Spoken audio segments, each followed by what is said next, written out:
একটা পুরুষ তখনই কান্না করে যখন নিজের জীবনকে বাজি রেখে পরিবারের জন্য কঠোর পরিশ্রম করে যায়, অথচ তাকে বোঝার মতো কেউ থাকে না। শেষবারের মতো আরেকবার চেষ্টা করে দেখি। পৃথিবীতে এই চিন্তাটাই অনেক সফল মানুষের জন্ম দিয়েছে। অভাব আর অভিযোগ এমন একটা জিনিস যা অন্যের কাছে না বলাটাই ভালো। কারো কাছে অসহ্য হয়ে ওঠার থেকে হারিয়ে যাওয়া অনেক ভালো। বন্ধুত্ব কখনো হারায় না, হারিয়ে যায় সেই মানুষটি যে বন্ধুত্বের মূল্য দিতে পারে না। মন খারাপ হতে বড় কোনো কারণ লাগে না, ছোট্ট একটা কারণই যথেষ্ট। অর্থই সব, এটাই নিশ্চিত। অর্থ থাকলেই মনে শান্তি থাকবে। মানুষ পরিস্থিতির কাছে সবসময় অসহায়।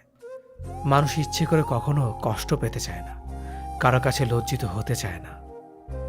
কিন্তু ভালোবাসলে কষ্ট পেতে হবে যেন মানুষ ভালোবাসতে ভালোবাসে।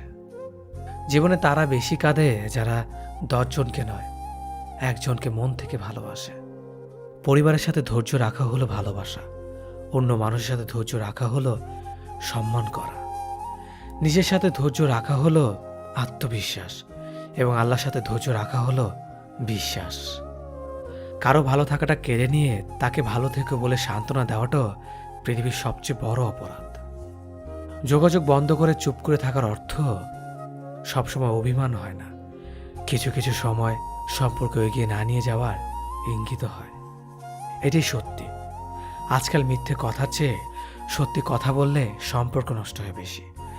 বিশ্বাস ছাড়া কোনো সম্পর্ক বেশি দিন যায় না, হোক না সেটা বন্ধুত্ব কিংবা ভালোবাসা।